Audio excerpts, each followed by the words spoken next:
In Chicago, you know that all sports rock. The Bears, Hawks, Bulls, Cubs and Sox. Pick your favorite, you can choose. As long as the Packers lose. For everything you need to know, it's Bill Swerski Sports Talk Chicago.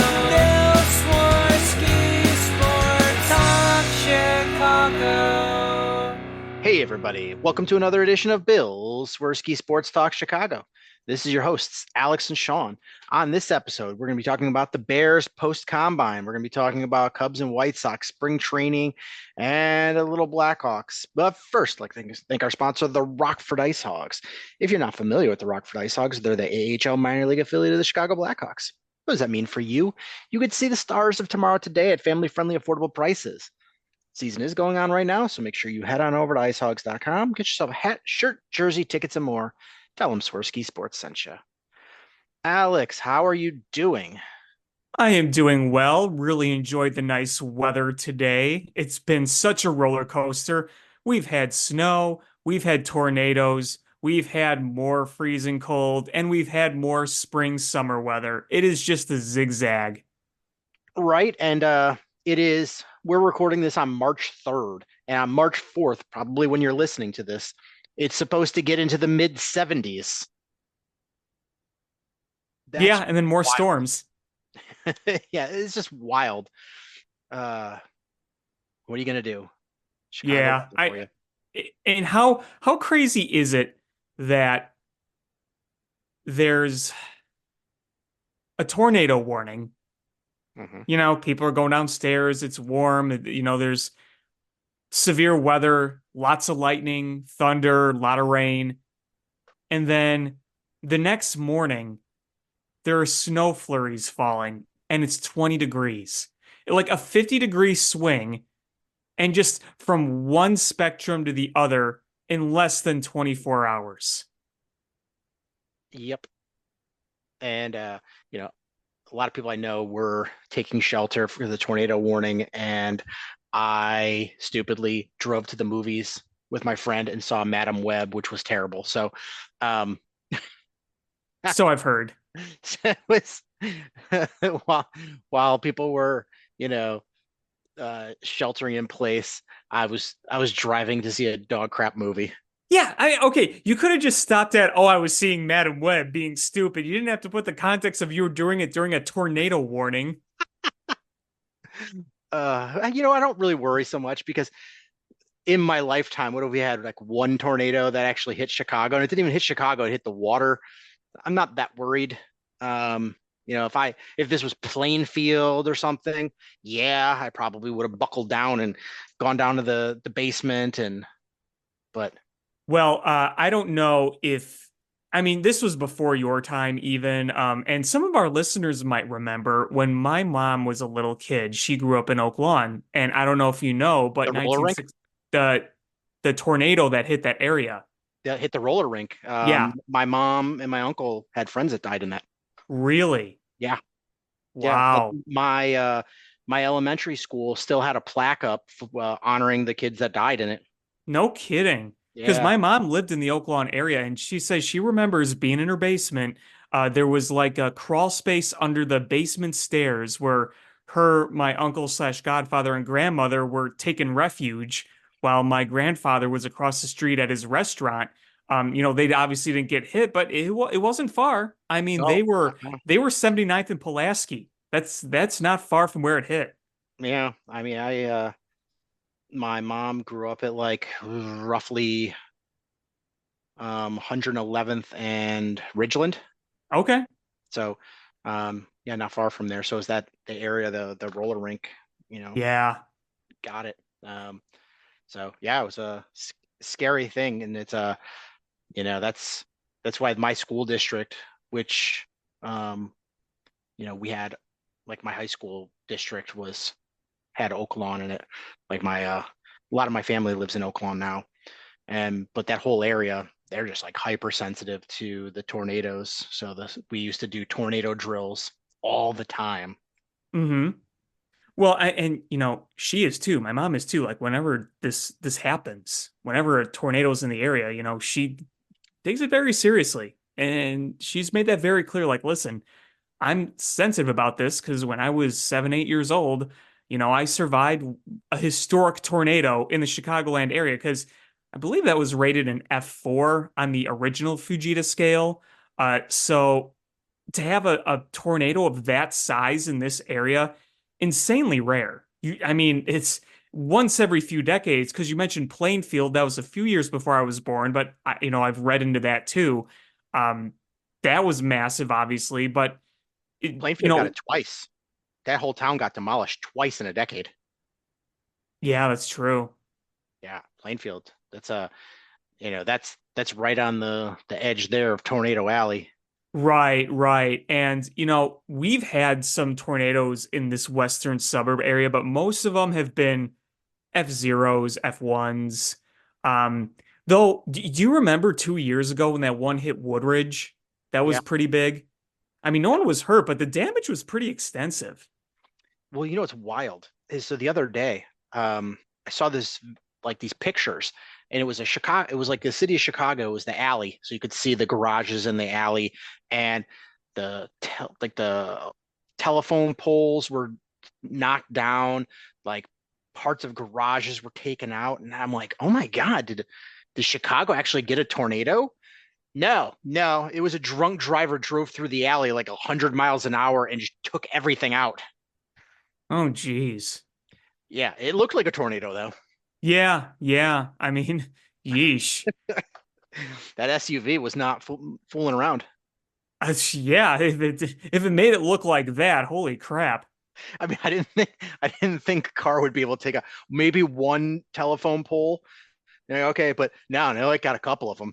Jeez. That must have been a pretty strong SUV then.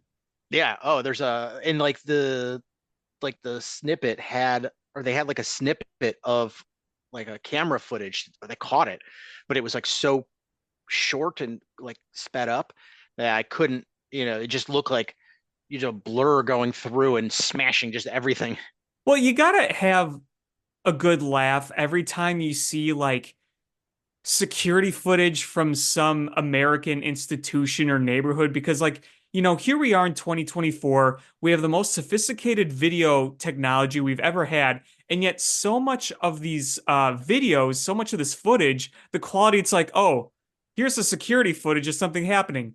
Well, there's like literally 3 pixels on the screen. Yes, what you need is like any of those like cop TV shows, and they're like enhance, and it just keeps hitting enhance until it's like a high resolution photo of the person's face.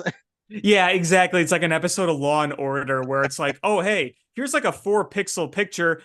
Enter, enhance, enter, enhance, enter, enhance. Oh, there's a high definition picture all of a sudden. Look at Yeah, that. yeah, it starts looking like a old school Atari 2600 game, and then by the time it's done, it's a high resolution photo. Yeah, you go from Atari to PS5 with a couple clicks of an old computer clicky keyboard enter key. Yeah, with Benson Stabler leaning over your shoulder. Yeah, that's right. Hit the enhance button. Oh yeah, I didn't think about that one. Oh yeah, hit it again.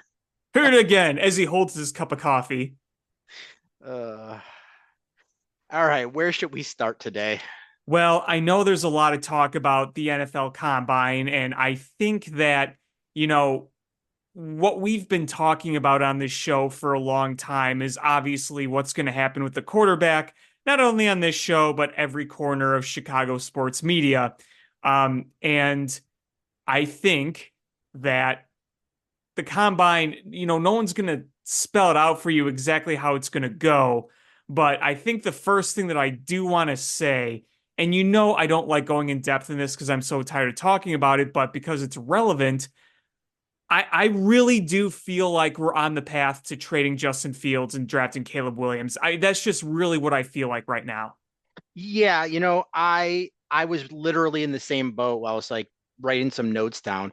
I'm like, I'm tired of talking about it, and I have a personal preference of what I would do if I was GM, but it doesn't matter because I'm not. But it seems like the winds are blowing towards the trading of Justin Fields and the drafting of a quarterback. And I know that this is lying season, and I know that there's nothing definitive, but the fact that by this time last year, there was already a framework in place for trading the number one pick, Mm-hmm. um, makes me feel like that's it's not in play. And it's one of those things where, again, this is lying season, so I don't believe anybody, but it feels like there's so much smoke that there's got to be a fire towards the trading Justin Fields. Yeah, and I mean, I just really, I don't like to read too much into stuff that we tend to overread into, but Justin Fields kind of went on that podcast. He talked about kind of being done with all the chatter and unfollowing the Bears' social media and explaining all that. I mean, and again, I feel like I'm falling into that trap of reading into everything that I try to avoid, but to me, it just feels like we're kind of in the early stages of a divorce. I would agree. And, I know some people are saying, oh, Ryan Poles slipped up and talked about, if you listen to the whole context, they asked about it and he said, if that's the plan, he would like to do it early. I don't think he's that foolish to tell his game plan, but it seems to me that this is the path. And, um, and, you know, I heard I don't like the. I normally like Danny Parkins a lot, and I don't like his gung ho-ness towards just Caleb Williams or bust. But he said something about the two camps, and it really makes sense. It's those folks that are, in gambling terms, those folks that are willing to go all in and make big bets are tend to be in the Caleb Williams camp, and those people that you know don't want to bet, they don't want to lose money, they're risk averse, are in the Justin Fields camp. Because regardless of what happens, if the Bears would have gotten the number 6 pick from Carolina, this would be a moot point. They're not trading Justin Fields, I don't think. I think the only reason that this is even a thing is because they got the number 1 pick. Would you, let me ask this.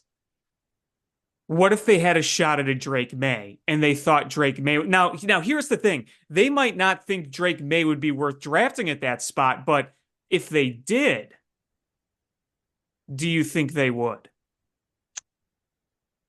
If what spot are you saying the Bears would draft in? Let's say 5 or 6, like you said. Okay, and a Drake May falls to them. Right. And if Drake May's there and they like him, because here's my honest question is, to your point, is how much of this is Justin Fields and for what he did and what they think he's going to be versus the high ceiling of Caleb Williams and the opportunity to take any player you want. Because if you weren't picking first, you're most likely not getting Caleb Williams, like you said. But, and I want to emphasize this again too, Ryan Poles did not draft Justin Fields. So would this be a situation if they even liked Drake May, where Poles says, you know what, we've done our evaluation of Fields, we want to take our own guy? Because I think last year they were all in on seeing what Justin Fields could do. They were trading that pick no matter what. So this year, after another year of Justin Fields, with this opportunity, is it opportunistic? Is it their way of saying we want to move on? Or is the opportunistic just part of both sides of the equation? Hey, you know what? We have this opportunity and we're looking to make a change at the guard.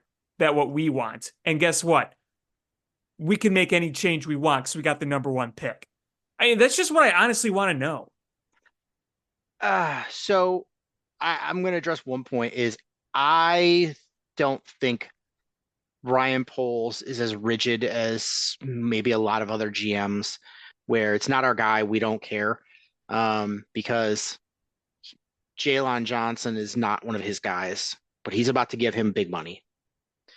Cole Kmet was not one of his guys, and he gave him a bunch of money. Um, I think it's a situation where he's going to keep guys that are going to make the Bears better, and not worry about the vanity of, oh, it's my guy versus the other team's guy. Because, to be honest with you, yeah, if there's somebody that's underperforming, you the thing about it being a new GM and not having drafted that player is you have no connection to them, and you can move on without having that sense of, well, I drafted him. I want to see this through. I want everyone to see what I saw when I drafted him. Like, I get that part of it, but I don't understand, if a player is a quality player, why you would want to get rid of them just because you didn't draft them. So I don't see that with him. So, I think Justin Fields could have made this a moot point where, you are willing to just say, hey, we're just trading that number one pick, period. But he didn't have he had a season where you saw marked improvement by the end of the year, but did you see enough? And clearly the front office put enough blame on the offensive coordinator that they fired him. But I think, honestly, I don't think Drake May is falling past third. So if they had 5 or 6, I honestly think they would be looking at which one of those wide receivers they were going to get to pair with Justin Fields. Yeah, and let me make something just clear on my end. I don't think the fact saying, oh, he didn't draft Justin Fields is their way of saying, well, I didn't draft him, I don't want him. I'm just saying that if they did their evaluation last year through 2023 and they said, you know what, this isn't what we're looking for, I just think you're less inclined to make it work since you didn't draft him. Because I think they really wanted to see if he could be the guy. And I think we saw flashes, but I'm not sure we saw enough. So that's really the whole point I'm getting to. Because, I mean, in my opinion, if Justin Fields wasn't the guy of Ryan Poles, and Ryan Poles just kind of went down that road of, yeah, well, he's not my guy, so whatever, I think they would have replaced him before this. So that's just kind of what I'm getting at, where, he went and did his evaluation and he's more willing to move on because he wasn't his guy, but he wanted to do an honest due diligence first. And honestly, I have a feeling that they didn't like any of the quarterbacks last year, because I know the revisionist history is, you could have drafted CJ Stroud. Could have. I mean, but you could have drafted Tom Brady in the 4th, 5th, 6th round as well, but you didn't. It's, if you go back and look, the vast majority of people had CJ or Bryce Young as the number one quarterback, and for a reason. And there was talks that could CJ Stroud drop down to like 7 or 8 or lower last year during the draft, like right as the draft was about to start. Could he drop? And he ended up not. So at CJ Stroud, there was a lot of concerns about him, especially after the news of the Wonderlic score leaked.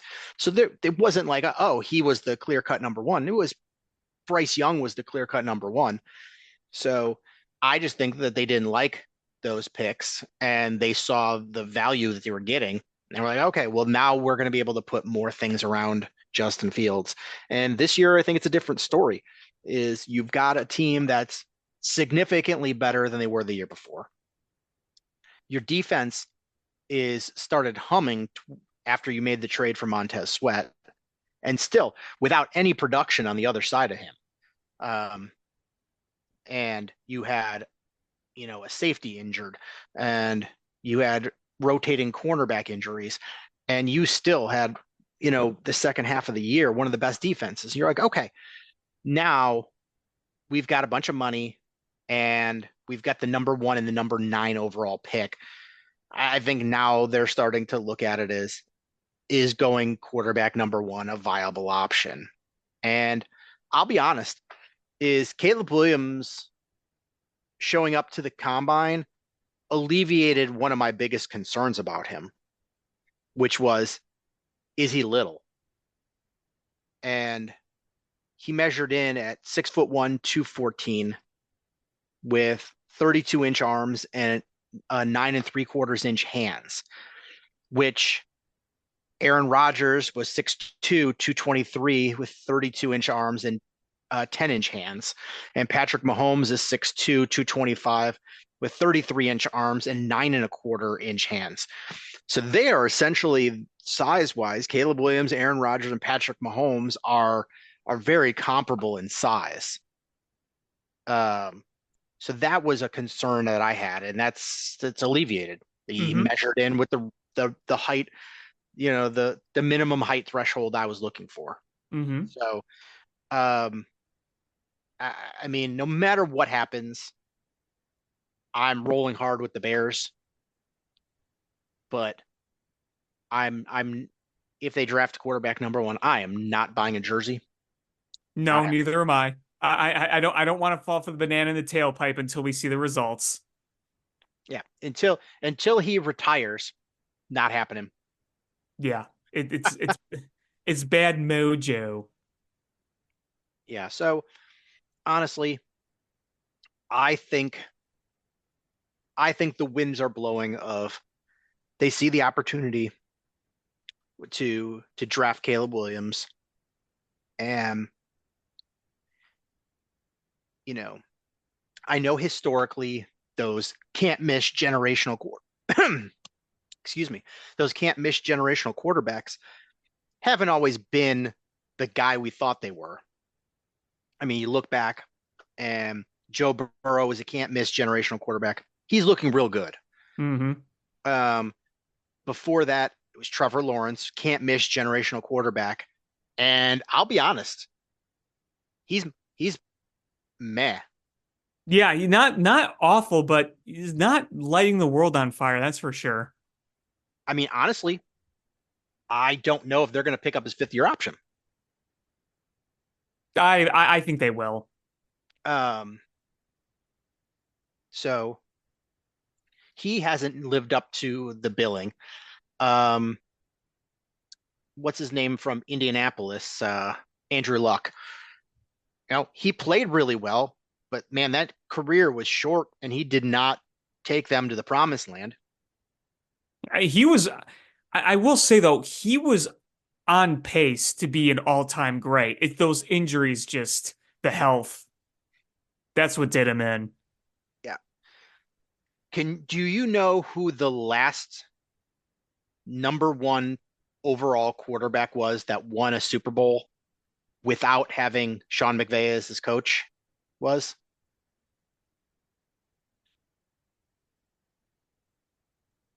Was John Elway taken first overall? He was. It was after John Elway. After John Elway. Was it Big Ben? No, he was like 10th or something, 10th, 12th. Yeah, I don't remember exactly where he was taken. You said first overall quarterback to win a Super Bowl. He's got a brother who's The quarterback has a brother? Yes, who's a better quarterback. Peyton. Eli Manning. It was Eli Manning. Okay, so you're right. He was the last quarterback to be drafted number one overall that won a Super Bowl without because he's younger than Peyton. Yeah, right. Peyton's drafted first. Right. So, and Peyton Manning is an all-time great. Let's be real here. Peyton Manning all-time great. Eli Manning, if you take away those two Super Bowl seasons, he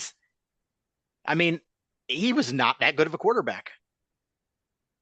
You take away those two Super Bowl runs were, there was a lot of luck. Like, they were not the best team. They just got hot. But regular season wise, I mean, how many seasons were they like, oh my God, we got to move on from Eli Manning? What are we going to do? We can't have Eli Manning and he was abysmal. Look at his career stats. Like, sure, he threw for a lot of yards, but man, not not a great quarterback. Not an all-time great. Definitely not a Hall of Famer without those Super Bowls. I mean, whether we like it or not, Eli Manning's probably going to the Hall of Fame, right? Probably, but I would not vote for him. Um, but you take away those two Super Bowls, and he doesn't even sniff the Hall of Fame. I don't even know if they let him in when his brother got inducted. I Uh, mean, the picks were really his big problem, it seemed like. a lot of picks, lot of picks. Because, I mean, he threw a lot of touchdowns and he threw a lot of yards. Yeah, but Yeah, I mean, I I'm looking at the numbers, and I mean, yeah, he's nowhere near Peyton or many others. yeah, but looping this back to the Bears is I just have this fear of you combine the poor history of number one overall quarterback with the Bears' history of inability to develop a quarterback, and that just seems like doom to me. Um, but I'm Oh, my expectations are low. Even if Caleb Williams, the quarterback and the person, is starting to win me over a little bit, my expectations, knowing it's the Bears, are low. I know. yeah. Um, but one scenario that uh former Bears scout Greg Gabriel has pushed real hard is that the Bears could trade Justin Fields and the number one pick.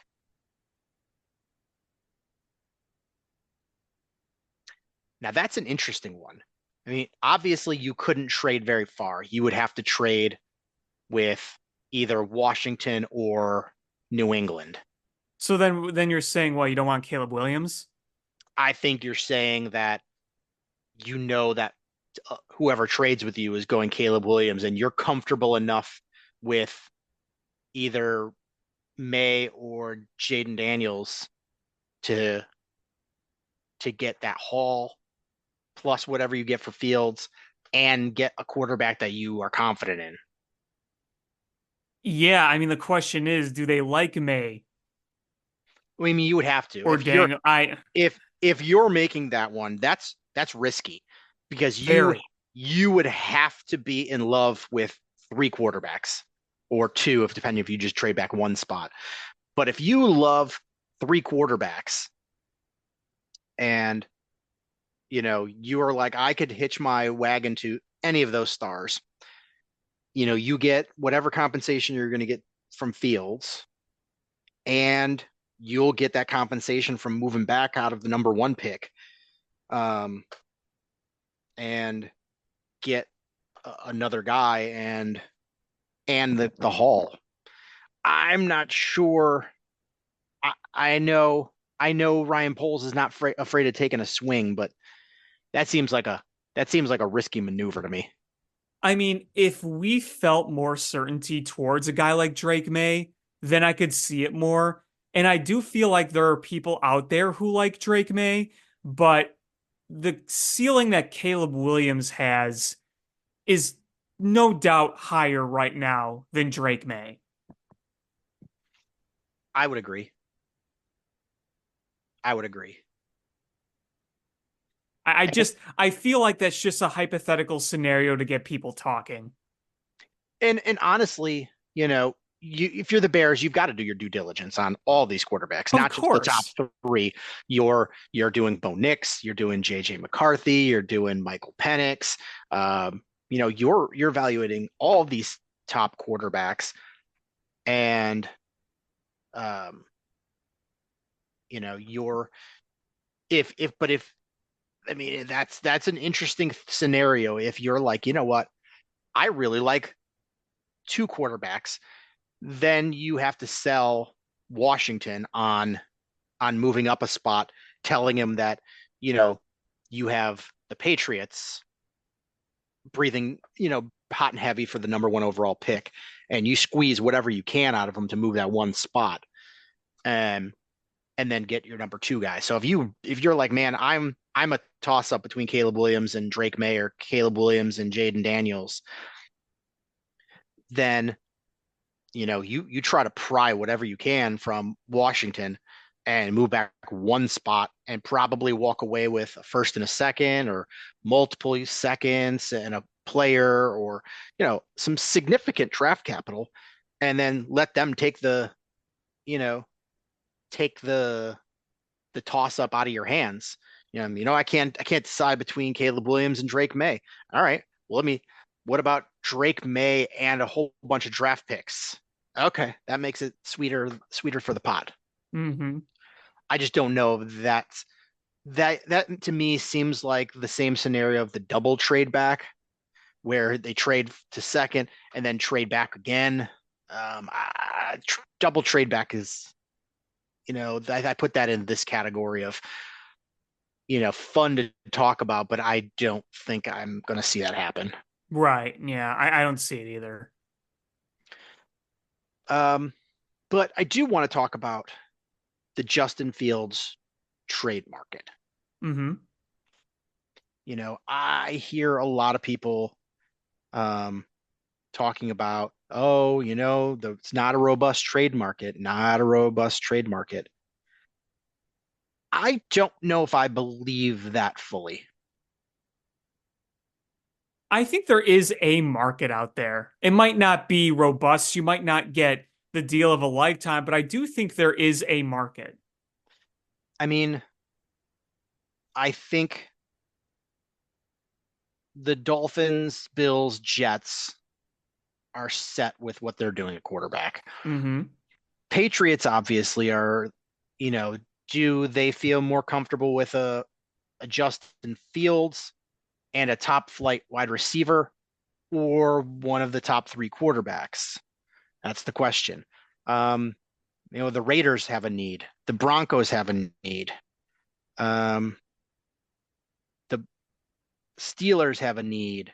They're pretty insistent that they're sticking with what they got, but maybe they're not showing their cards. I don't know, but I feel like they're sticking with their guys.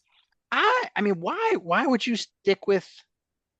I Hey, mean, I'm not saying it's the right choice. I just don't buy it. The Titans have a need. Um, you have the Giants have a need. The Commanders have a need. Um, Potentially the Seahawks. Interesting one. Um, the Vikings could have a need, depending on what happens with Kirk Cousins. And I think Kirk Cousins is most likely going back to Minnesota, but there seems to be some swirling things where maybe it's not quite as certain as we think. I do still believe at the end of the day he will be there, but we don't know for sure. Yeah, the Buccaneers have a need at quarterback because Baker Mayfield is a free agent, and the Yeah, but Falcons have a need. wasn't there saying that it sounds like Baker Mayfield and the Bucks? I feel like he's going back there, isn't he? I mean, if I'm a gambling man, that's what I'm betting on. But you never know. What if somebody swoops in and gives him a boatload of money? You know, that's money talks in this league. So until they have a quarterback settled, they need a quarterback. They're not going to go out there with Kyle Trask. So I would assume that. Here's the thing: is Justin Fields of all those teams, is he their number one option? Probably not. There's probably some that could look at him as that, but y'all want to take the prettiest girl to the dance, but she's only going with one dude. So you could have all those plans, but if she turns you down, you've got to go to a different plan. And here are the list of the top quarterbacks that are free agents. Kirk Cousins, who is coming off a torn Achilles and is 36 years old. Mm-hmm. So it's a double concern there.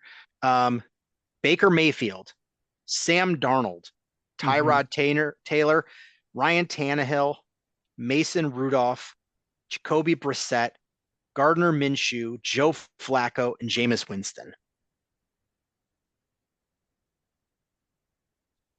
I mean, if you're putting Justin Fields into that list, I mean, definitely take him over Sam Darnold. I mean, And he's on that list. He is either second or third, depending on how you're juggling it. yeah, I mean, I think Joe Flacco obviously built up a lot of value from last year, but was that a fluke or is that a sign of things to come next year? I mean, y- there's a big body of work that says it's a fluke. Right. Um, Jameis Winston is a backup. Gardner Minshew is a backup. Jacoby Brissett, backup. Tyrod Mason Taylor, Rudolph. backup. Tannehill is no longer a viable starter. Tyrod's a No. backup. Darnold is a backup. And so you're looking at Baker Mayfield, Kirk Cousins, Justin Fields, and and three three top quarterback choices in the draft. And that's for one, two, three, four, five, six, seven, eight, nine, 10 for 11 teams. It's supply and demand. So people are going to be like, "Oh, an anonymous scout said that Justin Fields may only get a third or fourth round pick." But you know what? When it all comes down to it is when somebody sees that they're not going to be able to trade in the top 3 for Jaden Daniels, uh, Caleb Williams, or Drake May, and either the medicals don't look good for Kirk Cousins or it looks like he's locked in with somebody else, suddenly going, man, are we bidding a big money contract on Baker Mayfield having another miracle year for multi years?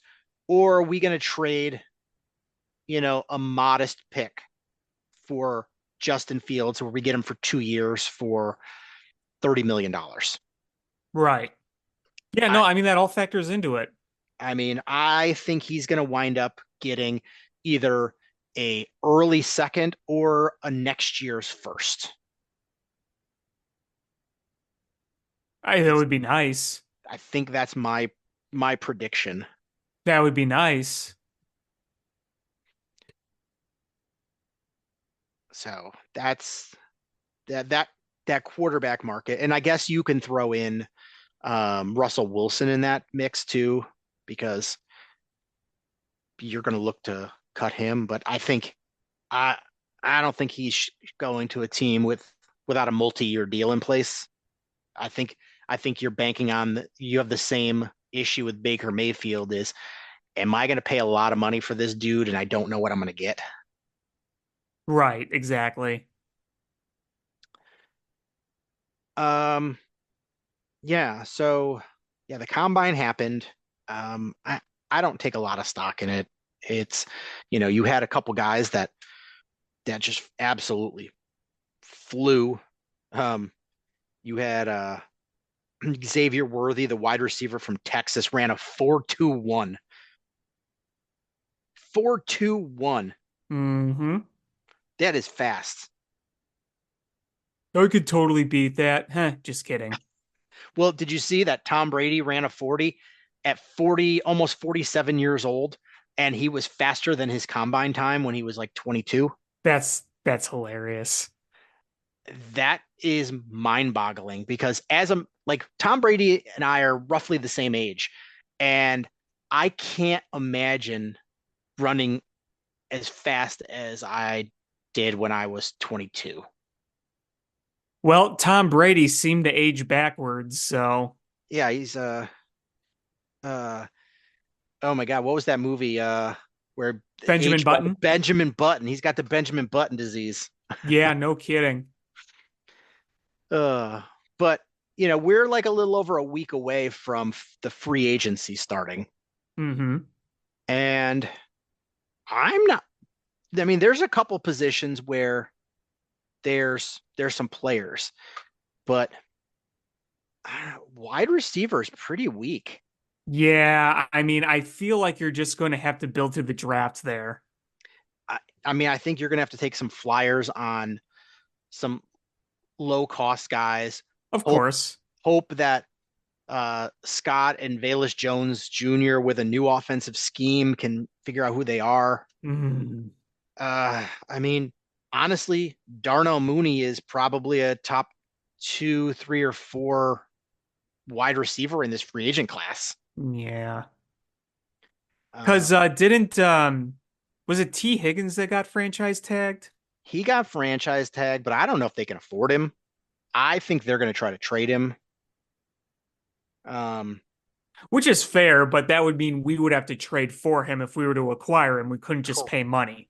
yes, we'd have to pay him money and trade for him. So I don't think that's on the table. I don't think no, I don't think so either. Mike Evans had a fantastic year and he's an excellent wide receiver, but he's also going to be 32. And didn't he say he really just wants to go back to Tampa Bay?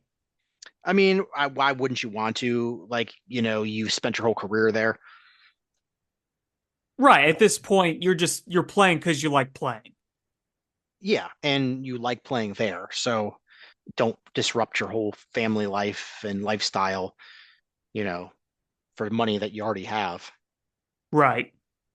Calvin Ridley is probably your best wide receiver, and he was he had a year suspension and then came back last year and was not overwhelmingly good.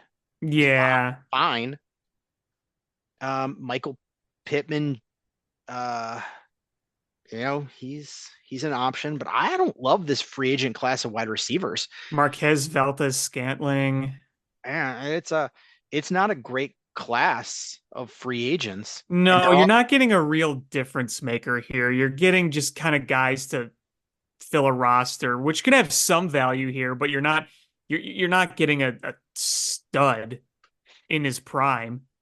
yeah. I wonder if the Bears will throw an offer to Darnell Mooney. I mean, I don't think he'll take it because I think just the nature of this being a bad draft class or a bad free agent class that he's going to get better offers. Um, I And I mean, I don't see OBJ coming here either. no, and I don't think you'd want him, to be honest with you.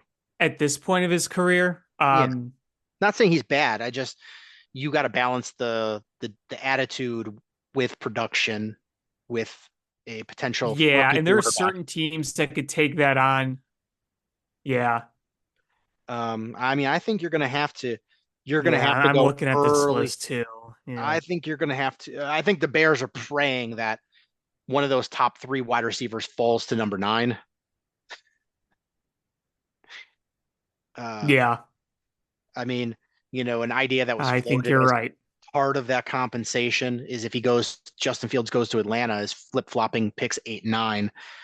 Um, but I don't think I think those I think Adunze, Neighbors, and Harrison are going to be gone in the first 7 picks. So I think even if you get that 8th pick, you're going to miss out on all 3.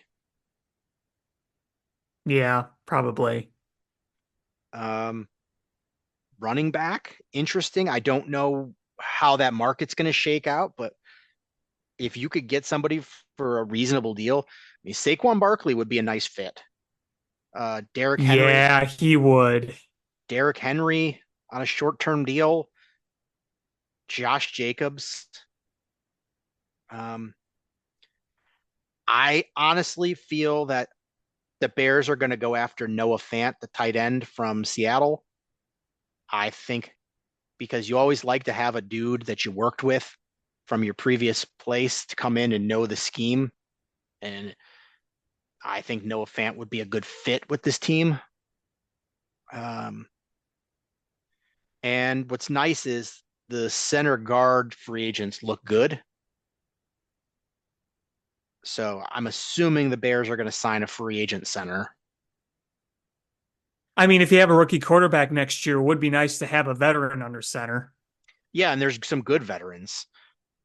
Um, when when Jason Kelsey, who's a Hall of Fame level guy, is not the number one free agent center, uh, tells you something about that class. The offensive tackle class is dog doo-doo sandwiches, which is funny Isn't because Charles Leno a free agent? he got cut. Cut. So you can actually sign him, I believe, right now because he's a veteran and he got cut. So I think he is actually you could sign him at any point. You don't have to wait for the free agent period to open. The edge rushing class looks real good. Brian Burns, Danielle Hunter, Josh Allen, not the quarterback Josh Allen, the edge rusher Josh Allen, Zadarius Smith, Jonathan Grenard, Bryce Huff. There's probably 10 solid edge rushers in free agency. Daniel Hunter is kind of an interesting one. I really like Josh Allen from Jacksonville. I think his production is good. He's 2 years younger than Danielle Hunter, and you just want to say we can have Josh Allen on the Bears. No, I think he would be a real good fit. I don't disagree. Yeah, I do like a couple of the edge rushers in the draft, but the way the draft is shaping up at this point is that number 9 pick is going to be too late for the wide receivers and too early for the edge rushers. Mm-hmm. So where you're looking as the offensive tackles, you might be able to get the number 1 offensive tackle. You'll probably have, I think the first 8 picks are going to be offensive players. So you're going to have your choice of any defensive player you want and probably any offensive lineman you want. And the question is do you say, you know what, screw it, we'll draft an offensive lineman and we'll have a bookend offensive tackles for the next 15 years, 10 years. I don't know. If it's going to be interesting to see how Ryan Poles wants to play that out. Yeah, for sure.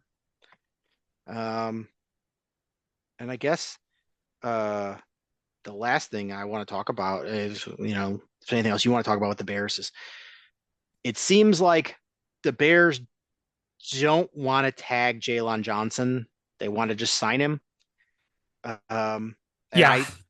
I hope that happens because I don't want to see them use the tag on him because, it's to players, it's like a slap in the face. Right, exactly. You don't want to, I'm not saying it would fully burn a bridge, but you don't want to damage it in any way. Yeah, and you got so much space. Much space to make a deal happen. You do. You also don't want to burn it just because you have it. You want to optimize it. So I get it, but it sounds like they've got it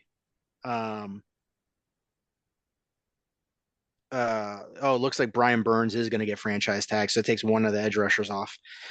But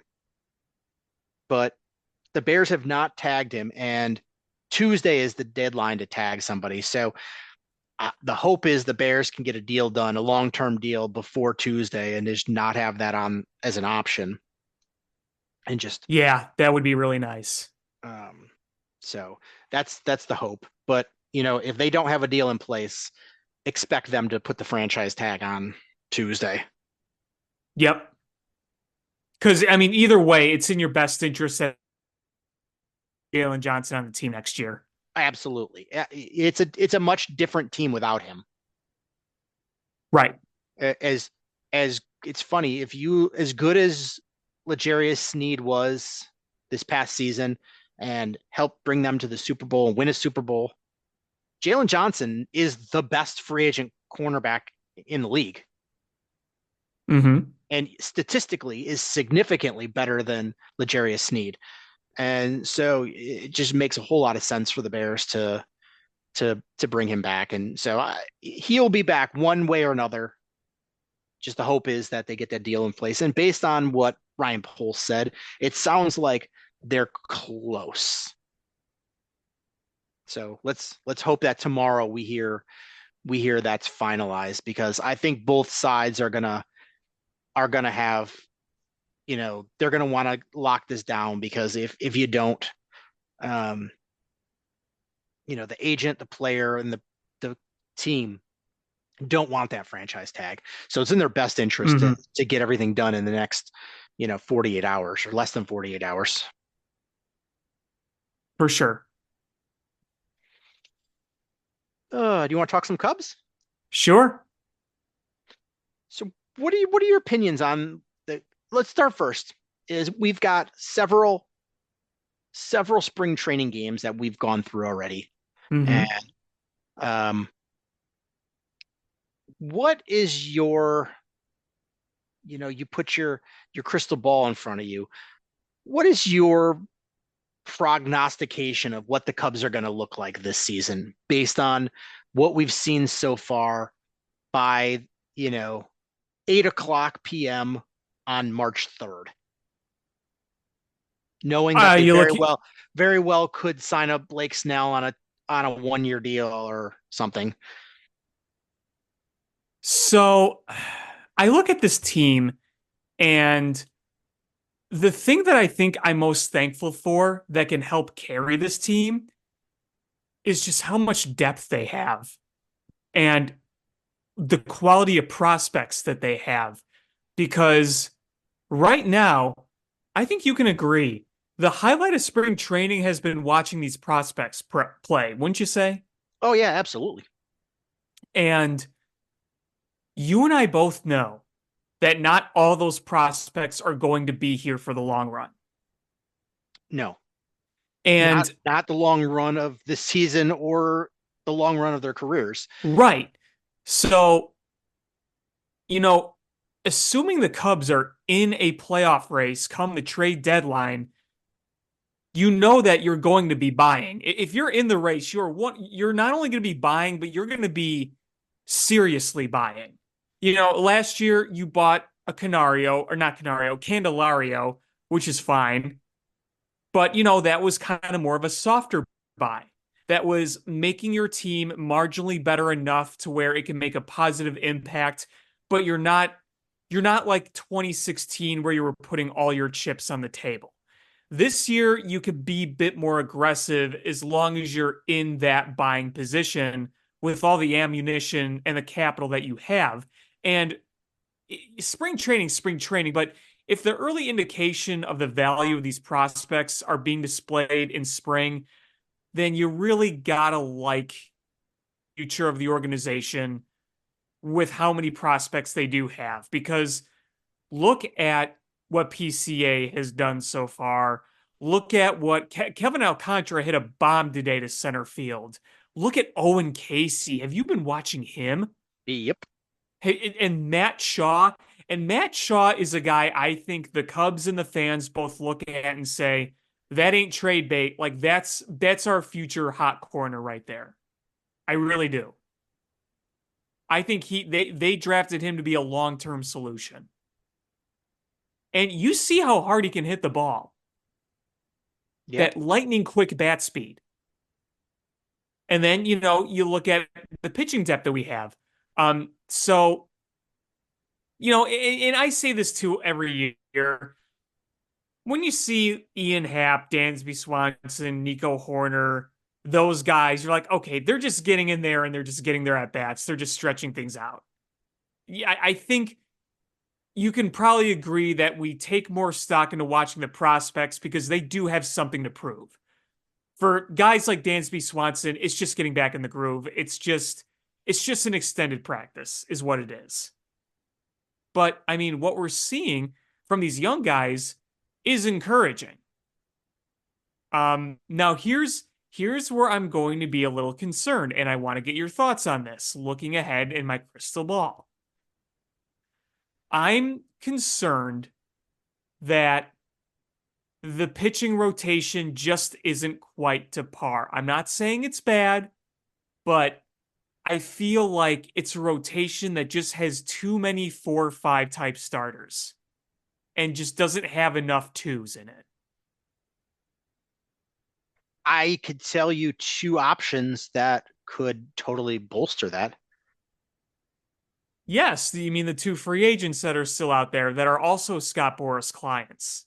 I mean, you saw the deal that Bellinger got, and um, you saw the Matt deal Chapman. that Matt Chapman got, and it makes you go, you know, if we could get him and either of those guys for a 3-year deal with two opt-outs, so basically 1 year if they're good, uh, why in the world wouldn't you?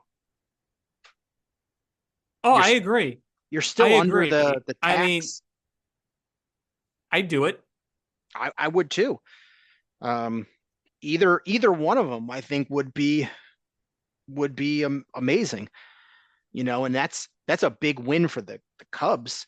You know, uh, I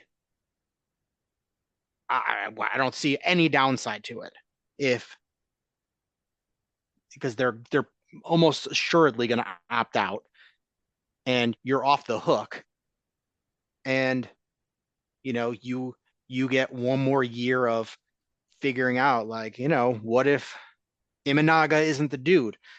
What if Justin Steele has a step back? What if Hmm. Tyone, isn't the dude that you thought he was?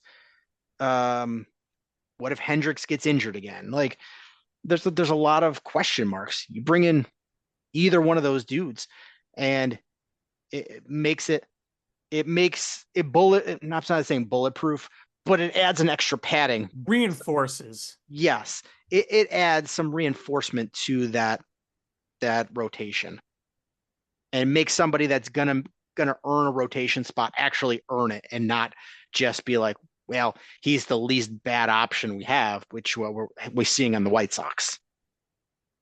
Right. Well, and the other thing too that I was saying earlier on Twitter was even if a lot of these guys in the rotation have good solid years, the fact of the matter is you're probably having a little bit more pitch to contact type as a whole than you would ideally want in modern day baseball.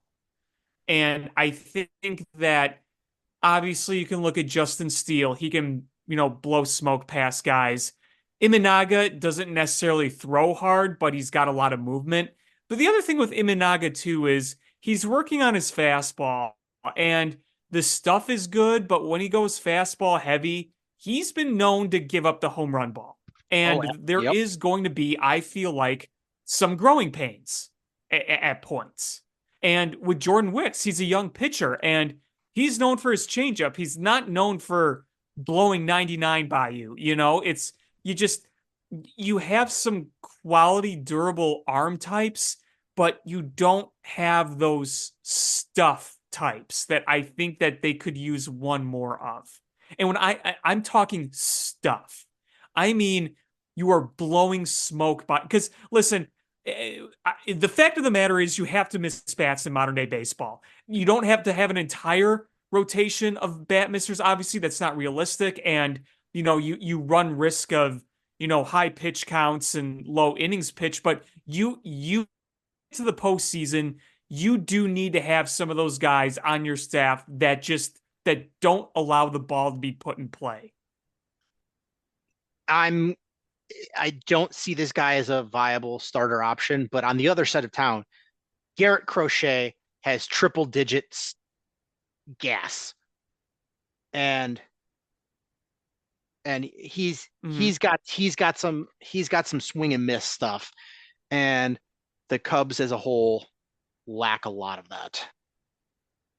And having pitchers that are put ball in play type guys is going to be, for the most part, probably okay because you've got arguably the best up the middle defense in baseball between center field, short, second, and catcher.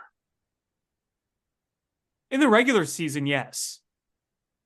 It's just when you get to the postseason, you need to eliminate as much variance as you can. Oh, absolutely. I look at I look at the Cubs as their ceiling is they win the division. Mm-hmm. I don't see them as a serious World Series threat. Right now, no. But if you're in the race, you got to optimize as best you can to be one. Right. And I that's why I think you have to be in on Blake Snell or Jordan Montgomery, because those are the type of guys that you would be trying to get anyway at the deadline. And why why have to trade guys that you don't have to trade if you can just throw some money at it? It's not like you're going to have to sign them to a long-term deal. I mean, we've got we've got the regular season starting in a couple weeks. I'm sure both of those guys are itching to get a deal done. Oh, And yeah, absolutely.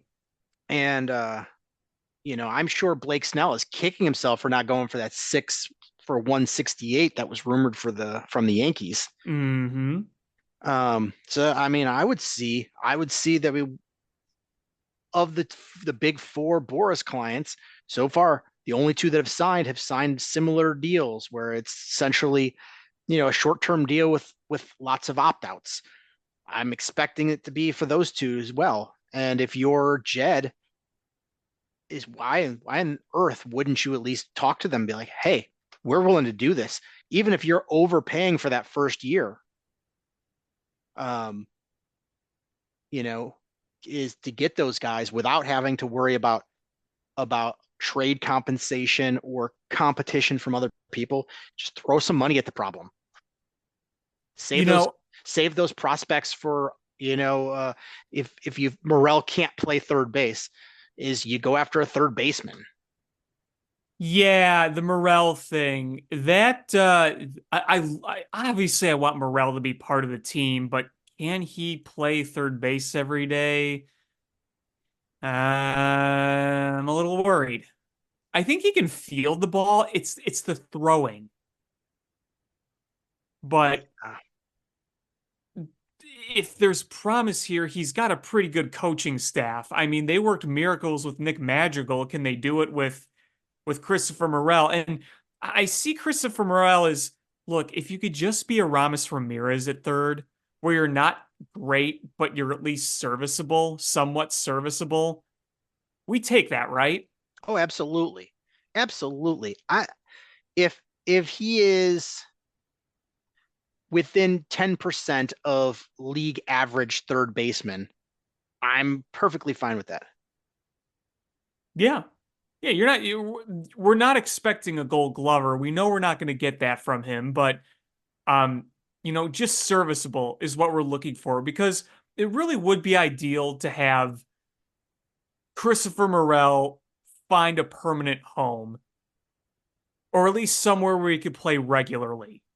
And, if it ends up being something different where he goes to DH regularly, okay, fine. You don't want to be scrambling with him throughout a season. Right. Um, so I want to hear, assuming that Hap is perfectly fine for opening day. Hmm. What what do you think is your opening day roster, and what's your starting five rotation? I'm glad you asked because it was about last week. I took my first crack at a 26-man roster. So let me pull that up. There might be one or two amendments I'd make to it. As I said to this roster, subject to change as it always does, because that's just baseball. Okay, so here we go. So I will start with position. And I want you to keep this in mind too, that as I look at this roster, we're at the early point in spring where it's going to be prioritizing veterans, if you know what that means. That makes Yeah. sense, right? Because that's kind of how depth charts work. Hmm. Okay, so here we go. Uh, Michael Bush. I'm just going through all position players. Michael Bush, first baseman, DH. Nico Horner, second base. Dansby Swanson, shortstop. Christopher Morel, third baseman, DH. Cody Bellinger, center field, first baseman. Nick Madrigal, third base bench, Patrick Wisdom, infield DH, Seiya Suzuki, right field, Ian Happ, left field, Miles Mastrobuoni, utility, Mike Talkman, fourth outfielder, Yan Gomes, starting catcher, Miguel Amaya, backup catcher. Thoughts on that initial run through? I have so I mean pretty close there. I have one name that I have making the roster. And Canario? yes. Here's my starters that I project. Happen left, Belly in center, Seiya in right, Morel at third, Swanson at short, Horner at second, Bush at first, Gomes catching, Canario as your DH. I would not be surprised if that happened at all. And I mean, we still have several weeks for, the. I mean, I think we know most starters here, and I think DH is going to not be a dude. It's going to be a It's gonna be a committee. flex. Yeah. Yes, depending on who the starting pitcher is and um, injuries and who's hot, who's got the hot hand. But I think Canario is going to wind up being the primary option at DH, or at least a significant one. I don't think that's far fetched because I put Patrick Wisdom on this initial roster, but would I be surprised if he didn't make it? No, not at all. Yeah. But other than that, I mean, that's the only name that's in mine that's not in yours. And I didn't actually go through the full 26 because I didn't. So I don't know who I would leave off, but other than that, like everybody sounds reasonable. I don't think PCA is making it. No, and did you hear Craig Counsell announce today that their fourth outfielder is going to be Mike Talkman to start the year? Okay, I mean that makes sense. Yep. Yep. So starting pitchers, I've got 5 as of right now, assuming nobody is signed until somebody listens to this. Justin Steele, Yep. Jameson Tyone, Mm-hmm. Shota Imanaga, Mm-hmm. Kyle Hendricks, Yep. Jordan Wicks. Yeah, that's what I have too. Left, right, left, right, left, right. And the bummer so far of this spring training is Brendan Davis's concussion. Oh, he was swinging so well. I not saying that he was going to crack the roster or anything, but I just wanted to see him be healthy and swing the bat and see what happens. Good, bad, or ugly. I wanted to witness what was going to happen. And he gets hit in the head. He can't buy a break, man. It sucks. Yeah, The talent is there. it really sucks. And I know this isn't a serious concussion, but I feel like anytime anybody gets hit in the head with a pitch, something changes. It just it's Remember Sammy Sosa in 2004? yeah, yep. I just something changes in your brain chemistry when you get hit in the head with a pitch, and you're not fearless in the batter's box. No, it's in how the back could of you your mind. be? Yeah. So I I'm hopeful. I'm guessing he's going to start in AAA, and hopefully he tears it up in there. But I would love to see him get some more at bats in spring training, just to see how this is going to go. And again, I have slim and none are his chances of making this roster, but man, it would be nice for him to prove all the haters wrong. Yeah, for sure. I mean, even if he bounces back and makes people change their Cubs farm system rankings, I think that's a huge win. Yeah, absolutely. Yeah, but other than that, the injury bug has seemed to be not so bad so far. Knock on wood. I wish you didn't say that. I knocked on wood. I don't care. I don't care. Next thing you know, there's going to be a slew of injuries, and your Kool-Aid glass is going to shatter into a million pieces. Uh, is there anything else, Cubs, you wanted to talk?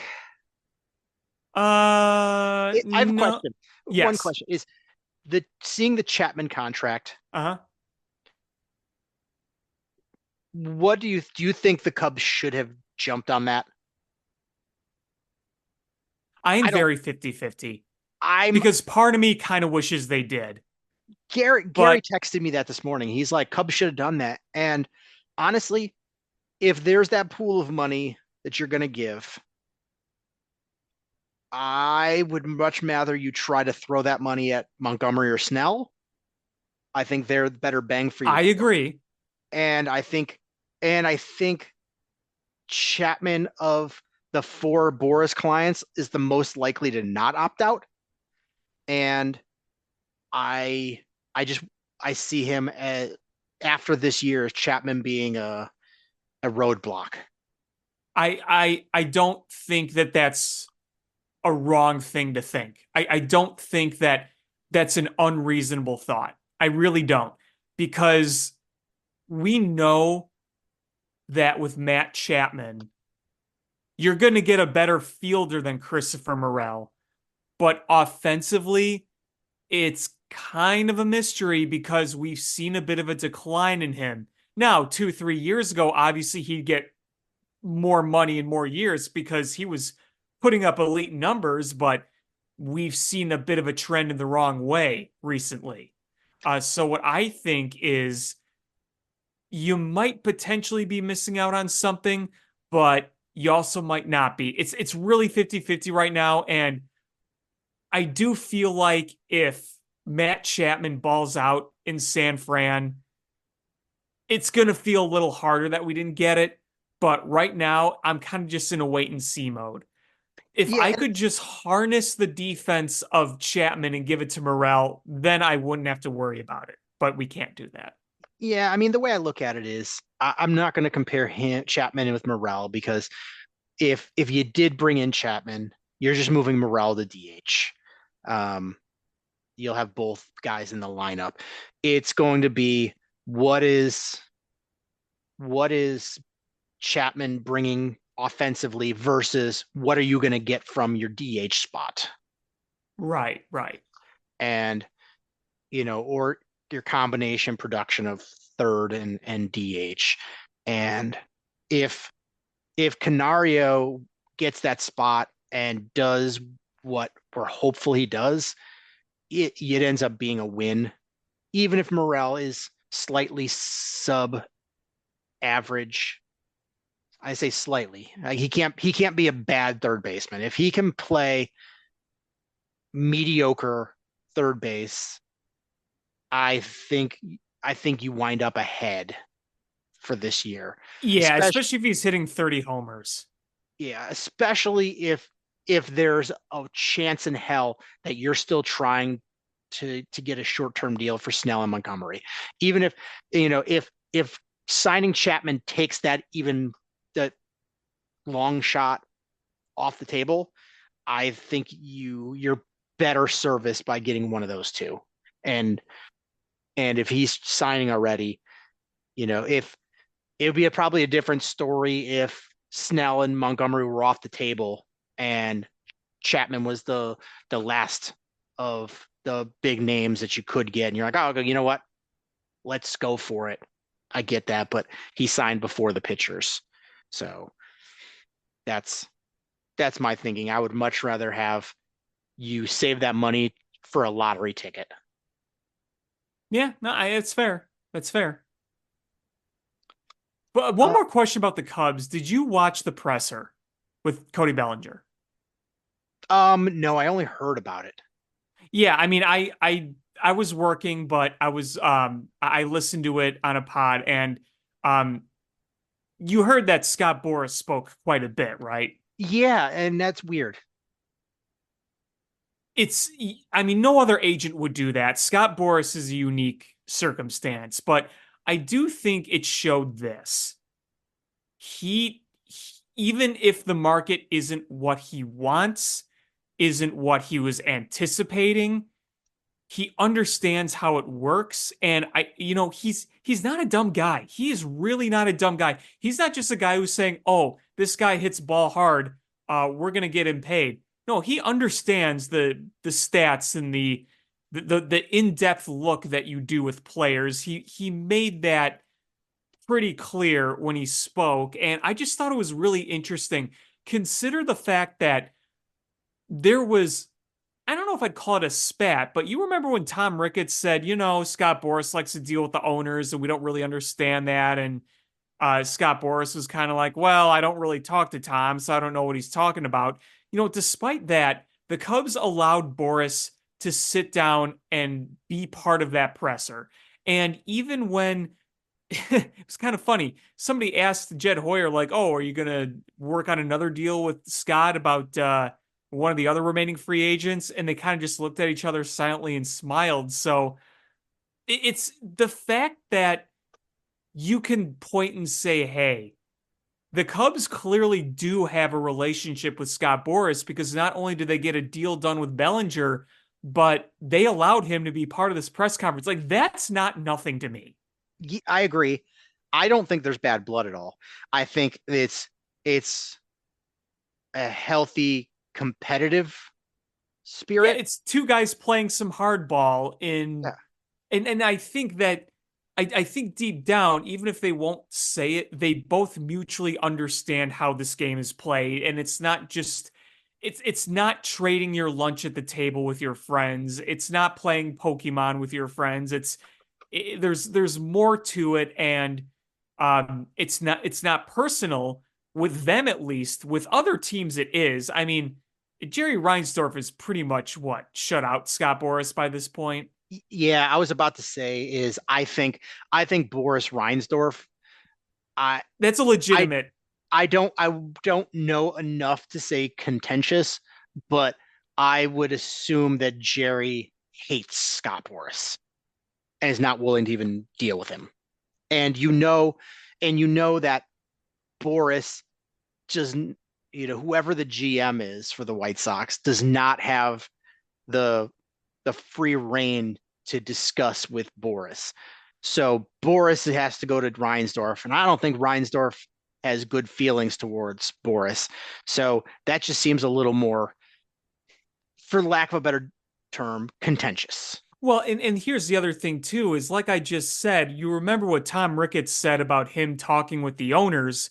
So if there's direct line with some of these owners, considering how involved Jerry is with baseball decisions, then you have to imagine there would have been direct contact between Boris and Reinsdorf, and you could see why there would be more of a rift, especially if they're not doing business with each other. And I know, God, is what has got to be like 12, 13 years ago.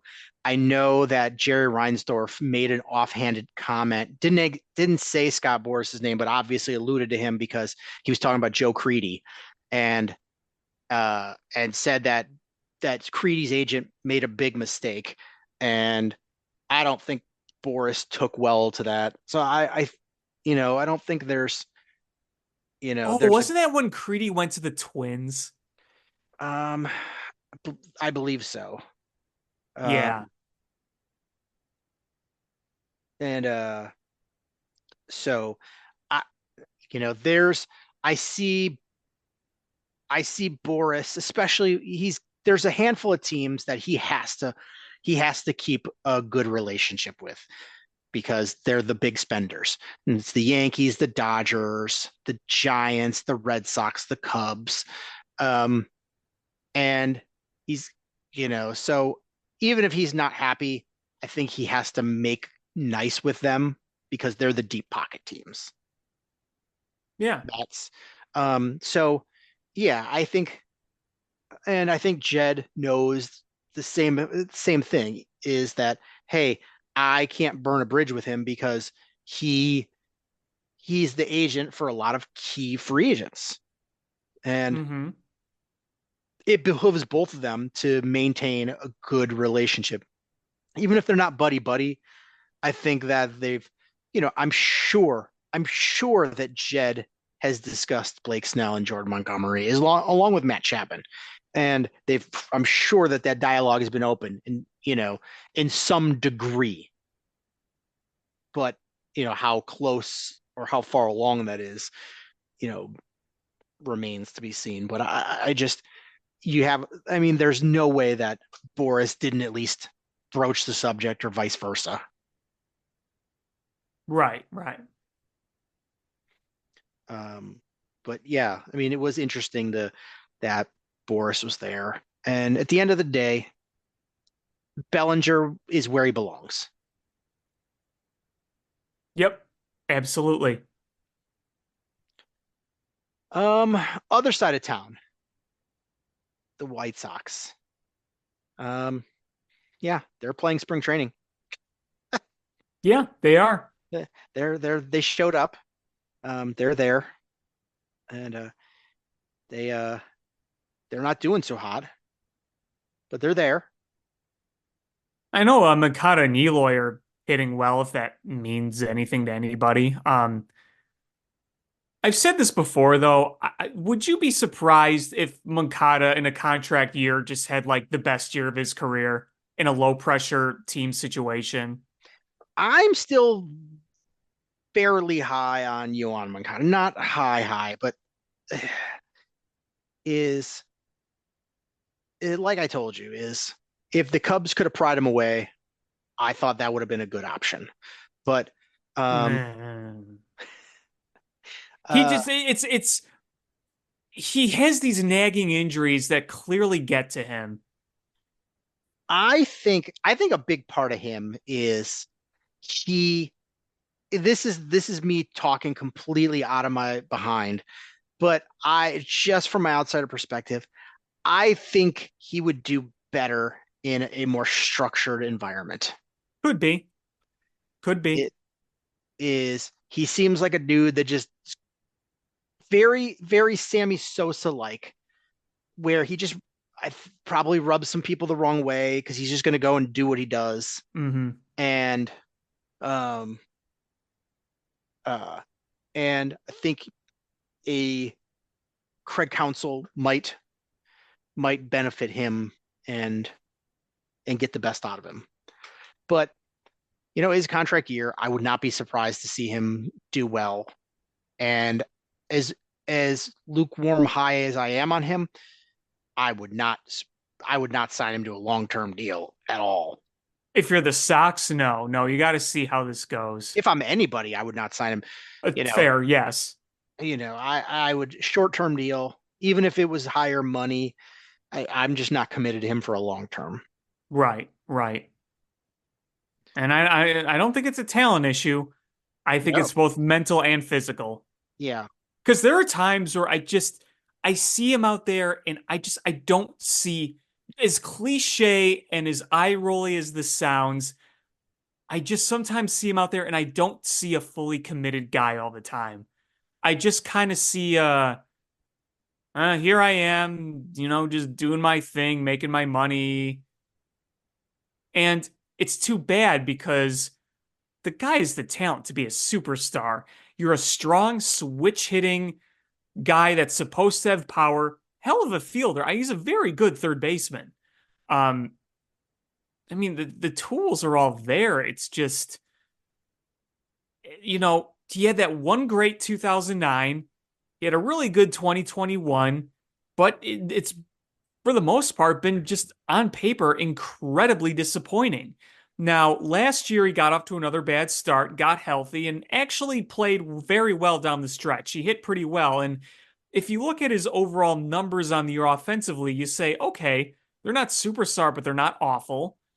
So, if that's trending in a direction where he can stay healthy, then yeah, I do think he can produce because I think the talent is there. It's just, you're at the point where you're like, we can say you think you could produce, but you're really going to have to show us. Agreed. He's not 23, 24 anymore.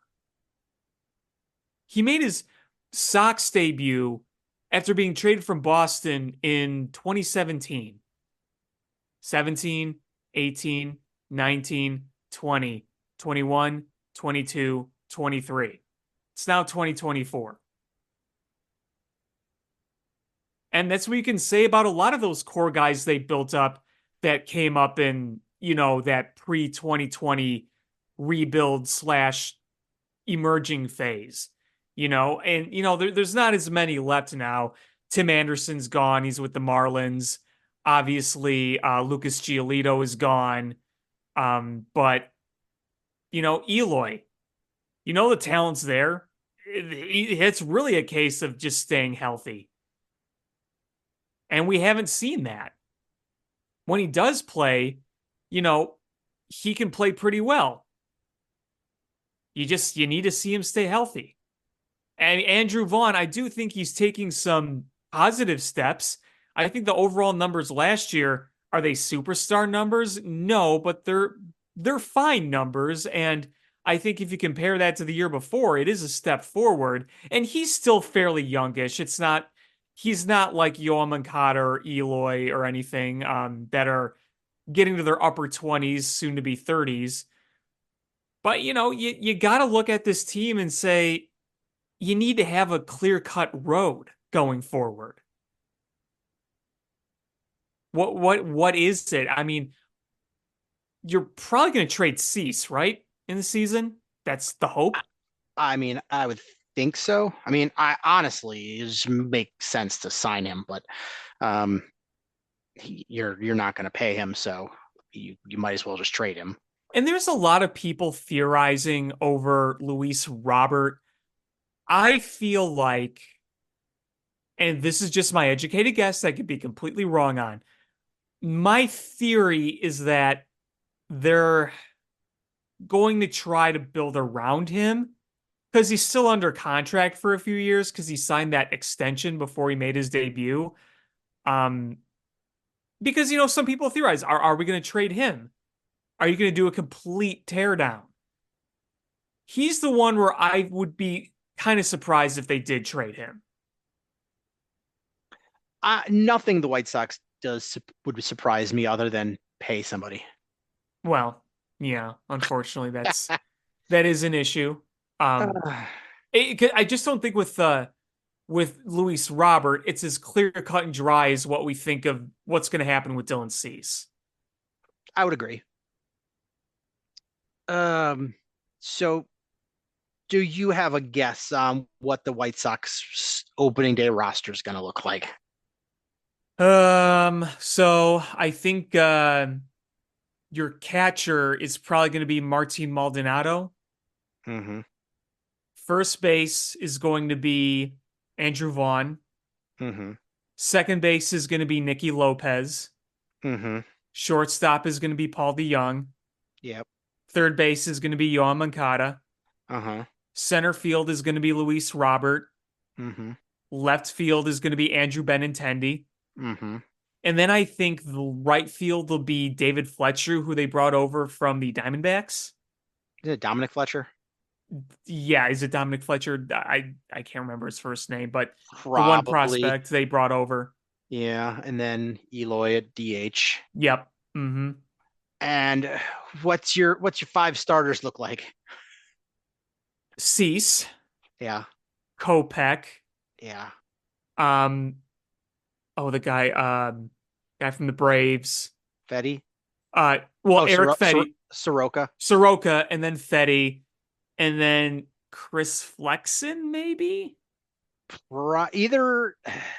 Probably, I think at some point, Garrett Crochet is going to be fully stretched out. I don't know if he's stretched out by the time the season starts. I'd be surprised if he was. But yeah, I mean, in the future, that seems like that's a plan they've been kind of wanting to lean on. I mean, he's looked good.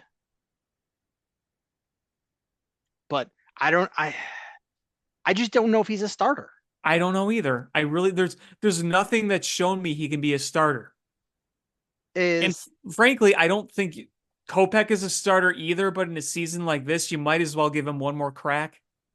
Yeah, I mean, honestly, I see Garrett Crochet is what was his name? Andrew Miller, that was on the Cleveland. Mm. is that guy that could come in, do 6 innings in any spot. If starter didn't go, he could, and you were you had bases loaded, he can come in and go 2 innings. You wanted to close, go 2 innings and close. If you want him set up somewhere, like that jack of all trades guy that could do 1 or 2 innings out of the bullpen and shut down kind of anybody. I Sure. think that would be, and that was a very valuable role. Like Cleveland doesn't go to the World Series without that dude. No.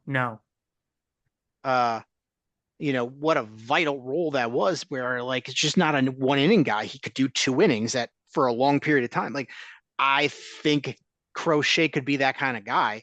And if you shorten a game like that, where you bring it down to 7 innings, it's it makes winning easier. Like I just feel like that's a better spot for him. And I know it's not a sexy position because you're not the closer and you're not a starter, but there's there's a role for anybody that does that job well. No matter what job you do well, there's a role for you if you can do it at a really high level. Absolutely. And I think finding yourself is a consistent high leverage reliever, even if you're not a big save number closer, I think you've earned yourself a job somewhere for really good money. No, I agree. I agree. But I I don't know, this White Sox team. Uh, it doesn't look very good. I mean, are they going to lose 100 games? I think if they stay healthy, no. But they're not good either. I agree. The one thing though is like, are you factoring in the potential of trading away Dylan Cease and No. making yourself worse? Because I think on paper this can be better than 100 losses, but I'm not saying a contender or a winning team by any chance. Because I mean, if you just take on paper and you do best case scenario, if Eloy does what he does and actually can stay on the field, and Luis Robert is a legitimate great player, and Yoel Moncada maybe stays healthy and plays well, it's not like your lineup is a total dud. It's just kind of beyond your top four guys. It's like it really drops off. Like Martin Maldonado's not going to be hitting much. None of your catchers are going to be an offensive force. I mean, Paul DeYoung hasn't really been a legit run producer in a while now. Nicky Lopez is more glove than bat. So, you have a couple of bats and dudes in there. It's just not really a full lineup, and your bench probably isn't anything spectacular either. I'm going to throw an interesting over under for you. Okay. Over under is 90. That is the collective number of games missed by Moncada, Luis Robert, Eloy Jimenez. Is it going to be over or under 90 games?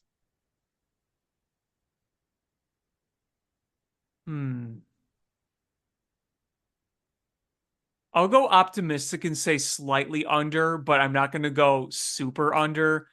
Um, yeah, I think that's where I'll go. I mean, honestly, I think that's a number where you're legitimately like, If it was more, would it shock me? Hell no. no, because I mean, you think about it, it's playing 132 games each of them. Like if you got 132 games out of each of them, you go, okay, I'm not. I mean, I'm Eloy being and very Moncada, optimistic here. yeah, I think that's a tough one. I I'm gonna say under, where they're gonna be healthier, but I think mostly it's gonna be Luis Robert is going to be healthier this season. I think Eloy and Moncada are probably going to miss their chunk of games. Yeah, I mean, I have no reason to doubt Eloy's not going to miss some time. I mean, Eloy is the Brennan Davis of the White Sox. Yeah. I mean, Or that is dude, Brennan Davis the Eloy of the Cubs? Tomato. Uh, yeah, they just can't catch a break health wise. Yeah. Like they're the type of dudes that come back from a serious injury and do something good and then catch COVID. And you're like, oh, they're out another week. He's like, oh, there it goes. Uh, um, you want to talk a little Bulls or Hawks? Mm-hmm. What's there to talk about? I do want to talk about the the game the Bulls had against Cleveland. Did you see how many rebounds as a team the Bulls had? What was the exact number? I think it was 74. Wow. That's a You mean lot of rebounds. the day after they lost to the Pistons at home? That Pistons game stunk, but that was just like an absolute historically bad shooting night. It was, but I saw some of the effort towards the end by the Bulls, and I just flat out didn't like it. I'm agreeing with you. I'm not arguing that at all. It was a bad effort, and you've got to be if you could have borrowed some of those rebounds from the next night and gotten some of those rebounds and put them back. I think you handedly beat the Pistons, but you didn't. You shot poorly. You didn't get second chance points, and you lost to a historically bad team. Yeah. And then you come back with, and as funny as it is to watch the Bulls, who've been for how many years been an abysmally bad rebounding team, put up 74 rebounds, or pull down 74 rebounds, is honestly, you think about it, is how many shots were missed that you had the opportunity for 74 rebounds? Yeah, well, I guess the scales evened out a little bit. But with that win over the Bulls,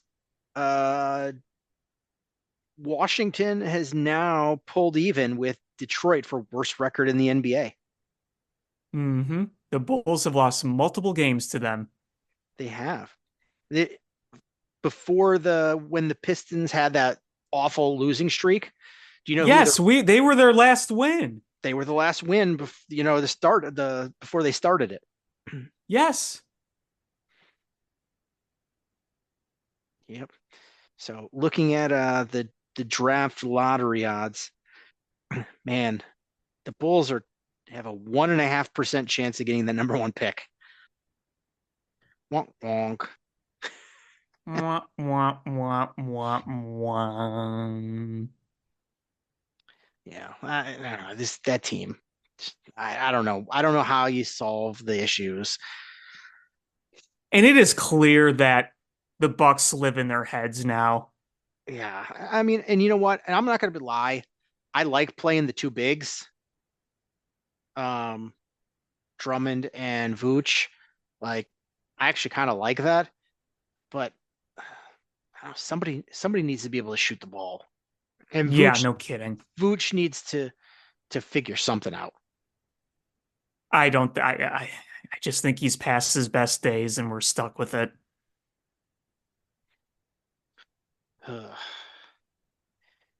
And then the Blackhawks. Ugh. Why is the NHL okay with teams seemingly gun towards Bedard? You had the dude from the Avs just totally slash him right in the wrist. And not only no penalty called, the league condoned it, and nobody on the Blackhawks did anything about it. Yeah, and I've praised Nick Foligno a lot for being a leader on this team. And you remember what happened when he had the jaw injury, Yeah. and Nick Foligno dropped the gloves, but And that wasn't a dirty hit. That that was just a really rough hit that had an unfortunate consequence. And I they agree. and they still went after that dude hard, and that dude knew that had to happen. Of He knew course. he knew he had to fight because that happened. That's But part yes, that's part of the deal. yeah, you're just like, you know what? Shit happened and I feel bad about it, but you know what? I'm going to have to drop gloves with somebody, maybe multiple people tonight. And that's just the way it's going to go. And they handled it and I was okay. It sucked that Bedard was out for several weeks. But there wasn't a dirty play and and the Blackhawks handled it like they should. This one with was Josh Manson. I did not like the way they handled that. I didn't like the fact that they just let that go. And it just sends a message to everybody else that, what are they going to do? They're not going to protect him. Right. Yeah, it's I mean, if you're not going to win games, you better protect that kid. and yeah, I agree. And I gotta tell you, I'm not in the panic mode yet, but there have been lately just some of the effort I see. We praised Luke Richardson for having this team play hard, and I really thought we saw that last year. There are times this year where I watch it and I just I don't know. Yeah, as of late, I literally that's on my notes of I don't like the effort. And I'll admit, when you're losing night in and night out and you're having trouble scoring points, it's got to be hard to keep Of putting that. course. It's so I get it. But Luke Richardson's is gonna have to keep this up for another what? How much left of the season? 20 some games. Yeah, they're like 30, 20 some 30 games left. Is you had better be able to get an effort out of them for those last couple months. And that's just what you signed up for. Yeah, hopefully next year some of the farm system kids are ready to come up and you have money to throw at somebody, to have bodies that are healthy and can play, to make it easier. But it's just the nature of the fact that you're a team at the very, very bottom of a rebuild, and all of the veteran players that you signed to almost all of the veteran players you signed to help keep you afloat either got drunk and got grabby or got injured. Yeah. Mm-hmm. There's been some tough luck on this team. There's no doubt. Yeah. And you gotta keep it together. And honestly, the trade deadline is this Friday? It's a couple days. And what are you going to do? You need bodies. Who are you trading away? Nobody. You don't really have any veterans Nick Foligno you're trying to keep around, so because you extended him, so you're not trading him.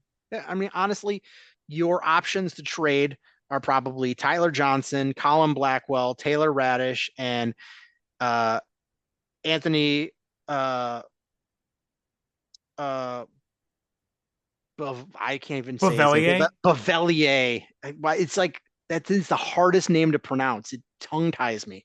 Yeah. I'm gonna call him the B. The B. But those are your options. And honestly, like, what are you gonna get pennies on the dollar for them?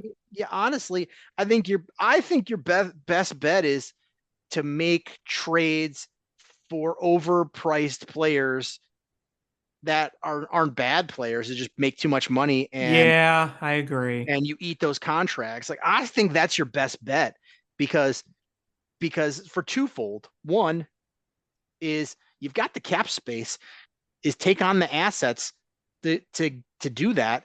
And two is those are warm body reinforcements. Mm-hmm. Yeah. You just need warm bodies out there. Is that's like, he's not terrible. He's just like $2 million a year overpaid. Like, who cares? We've got endless amounts of cap space.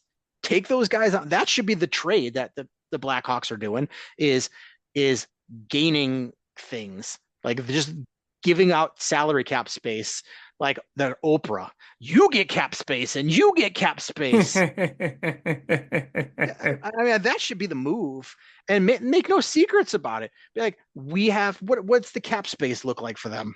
They got a good amount. Yeah, more than a good amount, especially going forward.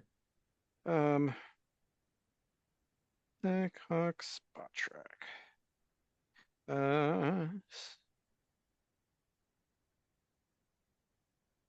Let's see. Agree is how much space do they have? What's the cap? They've got like 20 some $1 million. Yeah, they got a lot of money. They've got a lot of money. So I don't know, use it, flaunt it, Mm-hmm. shake what you got, and that, if nothing else, like some guys that are not bad, and you bring them on the team. Hey, come help us not lose, because this is not a good team. I mean, the San Jose Sharks are a team that everybody thought was just going to be such an embarrassment and run away with the worst record in the league. And here we are. The Blackhawks are worse. Mm-hmm. Yep. Yep. The only saving grace is if we we get the number one pick again. I know. I know that's people are already talking about Celebrini and photoshopping him in a Blackhawks uniform with Bedard. That would be hilarious. Oh, I don't even know how good he is, but the fact that it would just make everybody so pissed off is Oh just yeah. hilarious to me. Yeah. And I mean, this is another case where, like, when we're talking about the first overall pick, like, everyone's saying it's Celebrini. So clearly seems like the guy. Yeah. So that would be absolutely awesome having Celebrini there. And he's a college kid, so you feel more confident about him being able to jump right in. Right. Yeah. He's played with some tougher competition. And I mean, so he plays at BU, so it's not like he's at a scrub school. He's at like one of those elite hockey no. schools. Oh, Uh, yeah. I mean, and you listen, like, the NCAA hockey has really become a great place for fans to watch. I think the quality of competition really is at its peak. So, like you said, no scrubs. yeah, and that's Boston.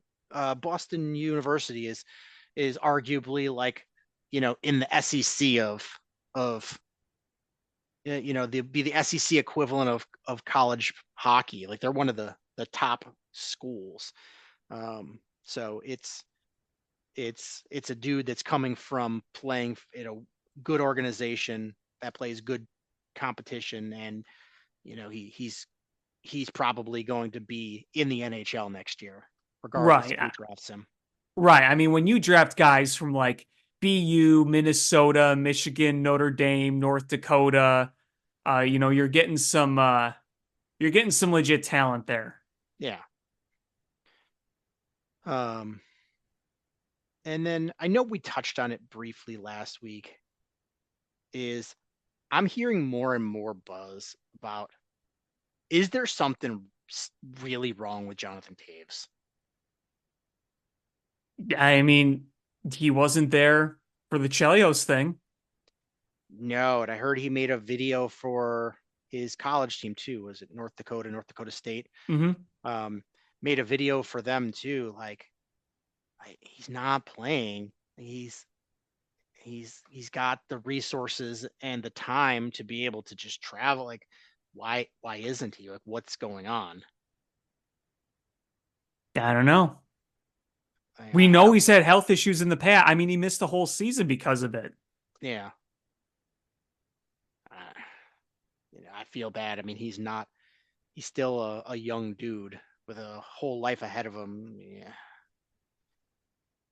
I hope we're all just reading into this way too much, but it does have a lot of question marks. Like, why the heck wouldn't he show up to things? Yeah, chronic immune response syndrome. How much is it affecting him, impacting him right now? We don't know. But I mean, the fact that pretty much the rest of the core was there and Taze, I don't think that's just Taze being selfish or, I think that it's, again, we don't want to speculate anything, but it's noticeable. Seabrook was there, Keith was there, Hossa obviously is part of the organization. Sharp was there, and Sharp has a job with the Flyers front office. Yeah. So it just makes you go, all right, well, what is the sitch? Mm-hmm. Um,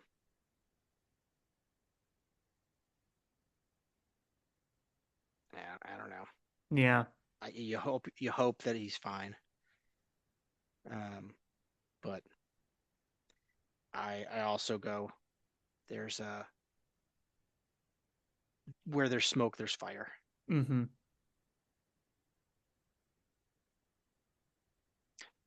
Well, is there anything else you wanted to talk about? Nope, I think I've said my piece. Well, I think that's going to do it for this episode of Bill Swerski Sports Talk Chicago. I want to thank everybody so much for listening. Please hit subscribe however you listen to podcasts, whether it's iTunes, Stitcher, YouTube, Google Play, Spotify, etc. Share this podcast with your friends. That's how we grow the show. Follow us on social media at Swerski Sports, Facebook.com/Swerski Sports, SwerskiSports.com, or ShyFanPat2 for Alex on Twitter, AlexanderJPatCreative.com for all the cool stuff that Alex does. And again, thank you guys so much for listening. Until next time, bear down. Cubs win! What a lucky break! The good Lord wants the Cubs to win! We thank Ditka and God for all they have provided. Cubs win! Cubs win! Cubs win! Oh, I don't want her. You can have her. She's a Packer fan. She can't fit in my van. And she looks like number New Yorkers. Smoking crack is not legal on planes.